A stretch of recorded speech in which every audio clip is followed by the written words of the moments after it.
Здравствуйте! В эфире Пятого канала информационная программа «Новости», в студии Татьяна Манова. Сегодня в выпуске.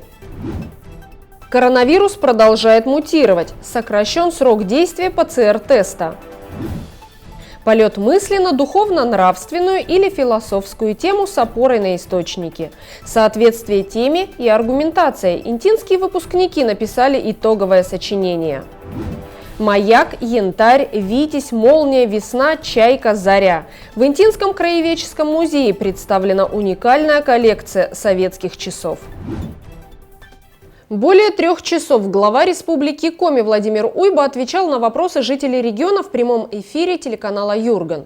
Также трансляция проводилась на официальных страницах в социальных сетях. Руководитель региона уделил внимание вопросам по ситуации с введением QR-кодов в республике и эпидобстановке, поставке льготных лекарств и нехватки медицинских кадров, перспективам развития Воркуты и Инты. Во время прямой линии с населением глава Коми Владимир Уйба напомнил о том, что северные города Коми, Воркуту и Инту ждет диверсификация экономики. Эти моногорода входят в состав арктической зоны России, где действуют налоговые льготы, а также льготы по страховым взносам. До 2025 года планируется создать 6 тысяч новых рабочих мест, 828 из них в Воркуте и Инте. Объем инвестиций и государственных денег, которые мы на этот план диверсификации по Воркуте и Инте, уже сегодня превышает 150 миллиардов рублей. То есть это 1,5 наших годовых бюджета республики. И это не просто слова, мы уже вот буквально, это же все вот прямо на глазах. То есть в июне месяце мы утвердили этого года, 2021 года, утвердили план диверсификации. Вы помните, в июне к нам прилетел Максим Геннадьевич Решетников, министр экономики страны, и прилетел не просто, как я всегда говорю, там по ковровой дорожке пройти от самолета до администрации и обратно. Он прилетел на 2 дня. На 2 дня с погружением мы улетели в Инту, и в Инте уже показали производство, новое производство, которые как раз и в план диверсификации входят. И они будут вот такие якорные. Ну, например, это 2 предприятия у нас, это завод по производству карбида, кальция и ферросплавов, и новый завод на базе старого, но новый завод по производству железобетонных изделий. В Коми планируется изменить схему переселения из районов Крайнего Севера за счет строительства точек притяжения на юге республики. Нужно создать точки притяжения внутри республики. Например, построить новый микрорайон, может быть, несколько микрорайонов со всей инфраструктурой, с рабочими местами, безусловно, потому что очень многие люди, переезжая, они еще в трудоспособном возрасте, и им нужна работа. Но такие вот именно микрорайоны полного цикла, да, школа, детский сад, поликлиника и рабочие места под Сыктывкаром. Прилузия. То есть у нас есть очень хорошие, комфортные территории. Да? Понятно, что это не юг, но при этом перестройки вот такой глобальной в организме людей не будет. То есть они легко, мягко перенесут этот переезд, при этом будут жить долго и счастливо, да, в том смысле, что они не будут болеть так, как они, к сожалению, начинают болеть вот в южных районах. Глава Коми на прямой линии рассказал, как власти республики планируют решить вопрос по бесперебойной поставке лекарств для льготных категорий в 2022 году. Особое внимание было уделено вакцинации от COVID-19 и возможному введению системы QR-кодов. На данный момент в республике еще не сформирован необходимый уровень коллективного иммунитета. Пока не будет вакцинировано все сообщество, у вируса будет возможность циркулировать, заражать новых людей, а эти люди будут заражать привитых. Ведь мы сегодня действительно, вот мне очень часто говорят, ну а что толку прививаться, вот у меня товарищ привитой заболел. И я объясняю, вот, да, практически постоянно и в видеообращениях все равно этого касаюсь. Да, конечно, и я живой пример этому. Я привитой, и я заболел. И переболел. Но я повторяю, у нас и на цифрах это показываю. Допустим, вот 300 человек у нас заболело, я округляю, каждый день, да, вот у нас заболело ежедневно, сегодня болеет, вот сегодня, слава богу, опустилось ниже 300, но 300. Из 300 мы максимум видим заболевших привитых у нас было там, до 50 человек максимум. А так это 1%, 2, 3, 5. То есть это вот там 10 человек заболело, 5 человек, 7 и так далее. Привитые в этой массе. Следовательно, если мы выходим на уровень привитости полностью всего населения, то, соответственно, у нас этого люфта нет, потому что вирусу негде циркулировать. Что волнует жителей Республики Коми? Какие вопросы были заданы во время прямой линии и как на них ответил глава региона Владимир Уйба, смотрите в эфире Пятого канала в понедельник. Некоторым категориям россиян, находящимся на заслуженном отдыхе, в декабре повысят пенсионные выплаты. Кто именно окажется в числе этих счастливчиков и на какие дополнительные суммы можно рассчитывать, в нашем следующем материале. 1 декабря в России проиндексировали пенсии для 3 категорий граждан. В частности, увеличен размер выплат для пенсионеров, которым исполнилось 80 лет. Им будет назначена фиксированная выплата к страховой пенсии по старости, размер которой на данный момент составляет 6044 рубля 48 копеек. Выплата к пенсии увеличится вдвое и составит 12 088 рублей 96 копеек. Прибавка также полагается тем пенсионерам, которые работали до августа 2021 года, но уволились в последний месяц лета. С 1 декабря этого года у них будет начисляться автоматическая прибавка к пенсии с дополнительной доплатой за 3 месяца. На автоматическое повышение пенсий также могут рассчитывать российские граждане, подавшие заявление на перерасчет. Ранее сообщалось, что в стране установлен новый порядок получения услуг пенсионного фонда. До 1 января 2022 года услуги ПФР в отделениях граждане могут получить только по предварительной записи. Также они могут проконсультироваться через электронную почту. Такой порядок предоставления государственных услуг зарегистрировало Министерство юстиции. Поддержка семей остается одним из приоритетных направлений работы правительства нашей страны. С начала 2021 года на данные цели из федерального бюджета было направлено в регионы свыше 270 миллиардов рублей. Меры осуществляются в рамках национального проекта «Демография». Государство поддерживает семьи с детьми различными способами. Это могут быть ежемесячные и разовые выплаты. Также выдается материнский капитал. Некоторые меры поддержки зависят от количества детей в семье и уровня доходов. В регионах могут выплачивать дополнительные пособия при рождении ребенка. Узнать о них можно в органе социальной защиты. Национальный проект «Демография» реализуется в период с 2019 года по 2024 год. Проект «Демография» реализуется с целью финансовой поддержки семей с детьми. В рамках данного проекта осуществляются следующие мероприятия. Первое. Выдача сертификатов на региональный семейный капитал в связи с рождением, усыновлением первого, третьего и последующих детей. Распоряжение средствами регионального семейного капитала. Второе. Ежемесячная выплата в связи с рождением, усыновлением первого ребенка. Третье. Ежемесячная денежная выплата семьям при рождении в них третьего ребенка и последующих детей до достижения ребенком возраста 3 лет. Четвертое. Выплаты пособий на приобретение продуктов питания беременным женщинам. И пятое. Выплата пособия женщинам, кормящих детей, находящихся на грудном или смешанном вскармливании, на приобретение продуктов питания. В республике существует региональный семейный капитал. Эта выплата предоставляется без учета каких-либо критериев нуждаемости одному из родителей или усыновителей третьего или последующего детей. Предоставление выплаты распространяется на детей, рожденных или усыновленных с 1 января 2011 года. Эта мера поддержки финансируется исключительно за счет республиканского бюджета.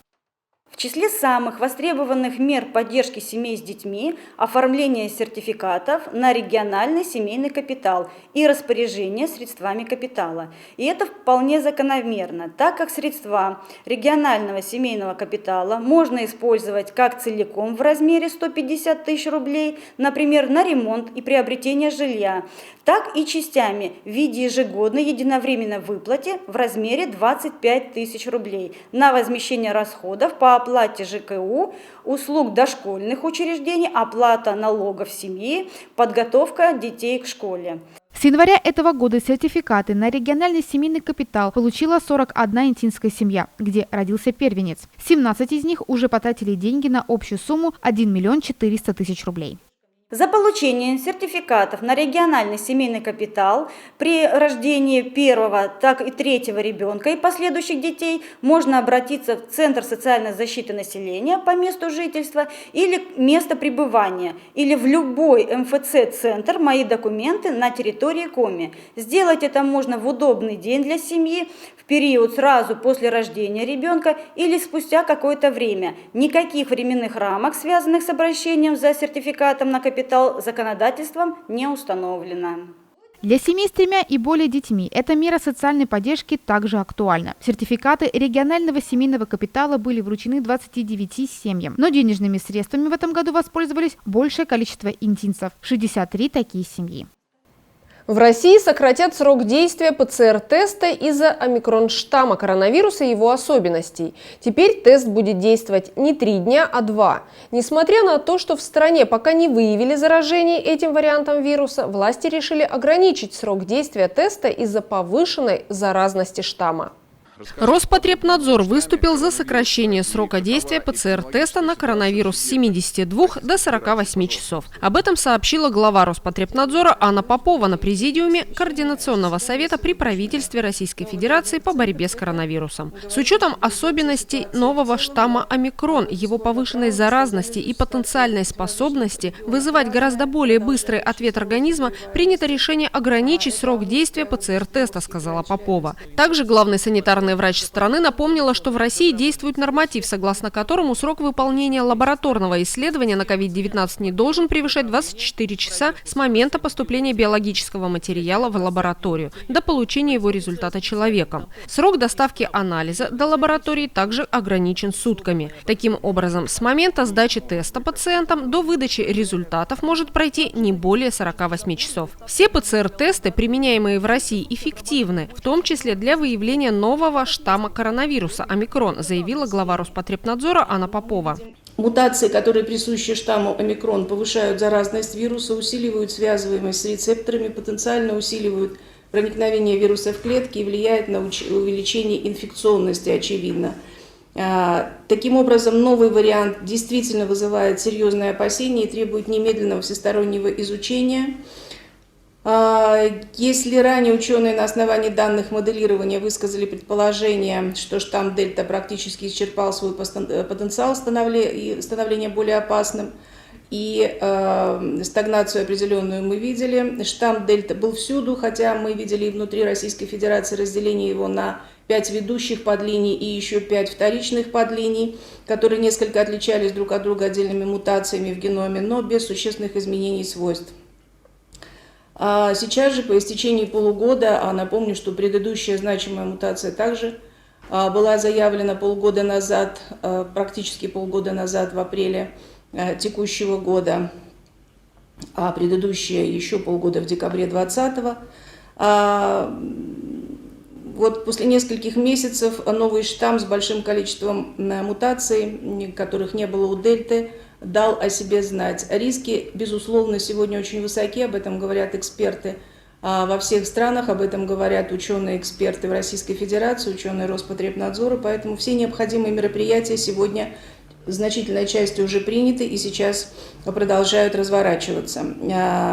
Меры профилактики, напомню, остаются теми же самыми, и все они направлены на снижение вероятности передачи вируса от одного человека к другому человеку.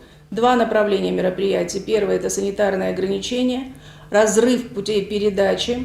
И второе – это формирование иммунной прослойки. Сегодня уже совершенно очевидно, что все существующие вакцины в той или иной степени защищают человека и создают иммунный барьер для возникновения заболеваний и после встречи с новым штаммом, для возникновения тяжелого течения. Это сейчас очень детально изучается, но первые выводы именно таковы. Ранее Всемирная организация здравоохранения обнародовала доклад, из которого следует, что вероятность распространения этого штамма в мире характеризуется как очень высокая. Это чревато серьезными вспышками заболеваемости, указали в организации. Кашель, боль в грудной клетке, одышка, храп. Заболевания легких, вызываемые, как правило, бактериальной или вирусной инфекцией, относятся к самым распространенным во всем мире. Как отличить бронхит от пневмонии? Может ли бронхит перейти в пневмонию и как лечатся эти заболевания, рассказали врачи Центральной городской больницы в ходе прямой линии, прошедшей в общественной приемной главы Республики Коми. В общественной приемной главы Республики Коми прошла прямая линия по вопросам профилактики бронхита и пневмонии. При первых признаках поражения дыхательных путей нередко возникает сомнение, какая болезнь является их причиной – бронхит или, может быть, воспаление легких. Как их отличить и может ли бронхит перейти в пневмонию? Медики дали ответы на эти и многие другие вопросы. Отличие бронхита от пневмонии – это то, что воспалительный процесс затрагивает бронхиальное дерево. А пневмония – это острый воспалительный процесс, вызванный либо бактериальной, либо вирусной, либо другой флорой, патогенной флорой, да? И эти воспалительные процессы, они, как сказать, располагаются в легочной ткани различным объемом, естественно. Вот. Отсюда от объема может и различная интоксикация. Но и бронхит, и пневмония имеют одну и ту же этиологию, да? Это воспаление, вызванное инфекцией.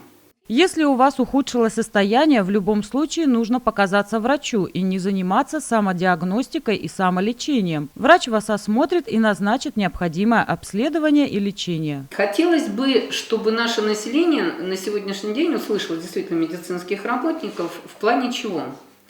В плане того, что если у человека появилась температура, да, недомогание и кашель, единственное, что он может себе позволить, это прием жаропонижающих препаратов. Потому что антибиотики на сегодняшний день вот просто так принимать разгульно нельзя. Во-первых, от этого появляется устойчивость, если человек неправильно начинает принимать препарат. Более того, он и неправильно принимает, и не соблюдает дозированный режим, да, и не соблюдает курсовой режим, то, в общем-то, формируется устойчивость к этой бактерии. Повышение температуры тела при воспалении бронхов или легких сигнализирует о том, что организм пытается сдержать инфекцию. Причем не всегда ее стоит сбивать. Если человек переносит температуру, мы всегда советуем 37,5-37,8 держать. Потому что надо помнить, что белок, а вирус – это белок. Это цепочка, но это и белковая цепочка. Вот. И такой белок, он сворачивается, он гибнет при температуре 37,5-37,8. Поэтому если человек несколько дней держит температуру 37,5-37,8, очень высокая вероятность организму его сварить. И тогда он дальше с инфекцией справится быстрее. Естественно, температуру 38-38,5 держать не стоит, потому что за ним могут быть всякие внутричерепные проблемы и другие, ну, будем говорить, гемодинамические. Вот. Но такую температуру лучше подержать. 2-3 дня это будет ускорять лечение.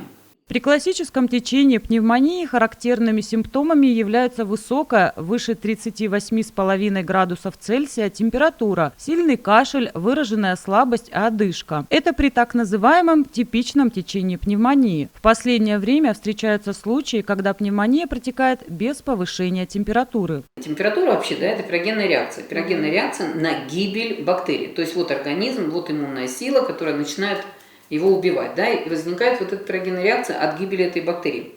Но мы же говорим про иммунитет, да? Ну да, у кого низкий. То есть есть люди, которые болеют, извините, по глазам видно, что он болеет, то есть у него глазки больные, он ну такой вялый-квелый и не очень, но температура у него нормальная, то есть он болеет с низкой температурой, психологически он готов к тому, что не надо ходить к врачу. Почему? Потому что у меня температуры-то нету, но он ползает на работу и разносит инфекцию.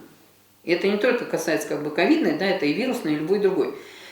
Но если у него нет температуры, но он действительно себя плохо чувствует, и на рентгене подтверждена эта пневмония, да, это я еще раз говорю, только говорит о том, что у него низкий иммунитет. Вот. Но опять же, проводить терапию нужно конкретно посимптомно. То есть есть кашель, да, есть какие-то другие моменты по недомоганию. Поэтому, может быть, действительно, и если маленький воспалительный процесс, да, может, не имеет смысла назначать антибактериальную терапию, но там есть другие препараты, которые способствуют и рассасыванию, и, будем говорить, снятию воспаления, да, и убийству этих бактерий. Также медики отметили, что любая прививка активирует иммунитет, поскольку содержит антигены, в ответ на которые начинается интенсивная работа иммунной системы. Поэтому врачи рекомендовали не отказываться от плановой вакцинации от гриппа, например, поскольку это сможет сделать сопротивляемость организма гораздо выше. Те люди, которые имеют регулярную вакцинацию от гриппа, в частности, у них как бы лучше устойчивость и лучше выживаемость от сердечно-сосудистых заболеваний. Да. Есть такие исследования, поэтому прививаться нужно, да, вот от гриппа, в частности, ну, это да, ежегодно. Первое главное вот защитить себя. Потому что вот это вот вирус, поражая как бы и легочную ткань, он поражает, соответственно, и другие ткани, как бы, да, и сердечные, и могут быть как бы вот эти вот ухудшения по сердечной недостаточности у пациентов, часто, которые переносят вот эти вот частые инфекции, грипп там или другие ОРВИ. Поэтому те, кто прививается, они меньше болеют, соответственно, у них меньше риск иметь как бы ухудшение и других гемодинамики, да, и соответственно. За час, отведенный на проведение прямой линии, в общественную приемную поступило несколько звонков. Подобные встречи со специалистами различных служб города продолжатся. 1 декабря все 11-классники страны писали итоговое сочинение. Это их первый и один из главных рубежей на пути к ЕГЭ. По своей сути, это доступ к единому государственному экзамену. В нашем регионе сочинение писали почти 4000 выпускников, из которых 169 интинцы. В гимназии номер 2 11 классов, в которых учатся 34 человека. 32 из них в назначенное время пришли писать итоговое сочинение. Остальные, отсутствующие по уважительной причине, состоянию здоровья, будут справляться с экзаменом уже в резервные дни. Местом проведения итогового сочинения, в отличие от ЕГЭ, является школа, где ребята и получают образование. Сегодня у нас проходит итоговое сочинение. Это считается как допуск к основным экзаменам. Волнения особо нет, потому что мы готовились очень усердно, все работали на протяжении полугода, много читали, писали и уже наработали какой-то определенный опыт в этом. Ребята действительно не сильно волнуются, в отличие от своего педагога, которая долго и упорно готовила их к итоговому сочинению. Ведь от написания этого экзамена зависит многое. Итоговое сочинение – это допуск к экзаменам ЕГЭ. В школе мы ставим зачет или не зачет сочинения. Есть 5 критериев, по которым мы проверяем сочинение. Ну, надеюсь, что дети справятся. И некоторые вузы, надо сказать, что они оставляют за собой право добавлять к баллам при поступлении баллы и за сочинение тоже. Условия написания итогового сочинения максимально приближены к ЕГЭ. Но здесь работы выпускников оцениваются по системе «зачет-не зачет». Важно успешно сдать экзамен, чтобы получить право на участие в едином государственном экзамене. Во время работы в учебном кабинете запрещается иметь при себе средства связи, фото, аудио и видеоаппаратуру, справочные материалы, письменные заметки и иные средства хранения и передачи информации. Пользоваться текстами литературного материала, художественными произведениями, дневниками, мемуарами, публицистикой, другими литературными источниками, собственными орфографическими или толковыми словарями. Выпускникам на написание дается 3 часа 55 минут. Сами темы выпускники традиционно узнают уже перед началом экзамена, но заранее им были известны направления сочинения. Было 5 направлений. Эти направления были известны уже с сентября 2021 года. И мы готовились по этим 5 направлениям, разбирали различные темы. Дети готовили аргументы на основе литературных произведений. Сейчас они покажут свои знания. Мы не знаем никаких тем, знаем просто определенное направление, их будет 5. И из этих направлений мы выберем сами тему и будем писать о ней. При оценке сочинений в первую очередь учитывается соблюдение требований объема и самостоятельности написания, соответствие выбранной теме, умение аргументировать позицию и обоснование привлеченного литературного материала. Сочинение сканируется, отправляется в Сыктывкар, и я думаю, что в течение 2 недель придет результат. Для получения зачета по итоговому сочинению необходимо иметь положительный результат по 3 основным критериям. В Интинском краеведческом музее открылась новая экспозиция под названием «У каждого времени свои часы». В малом выставочном зале разместились фондовые экспонаты самых известных и массовых советских марок. Обладатели пушкинской карты могут посетить экспозицию за счет государства.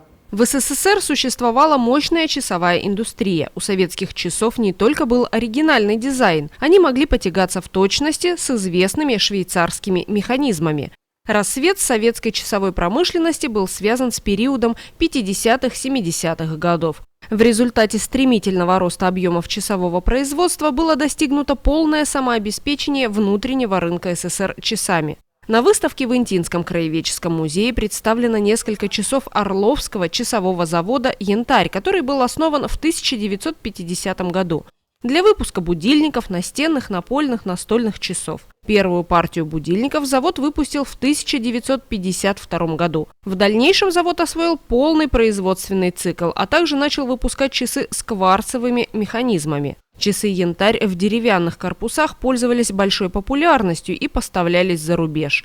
Завод был лидером в производстве крупногабаритных интерьерных часов и будильников. В сентябре 2004 года предприятие закрылось.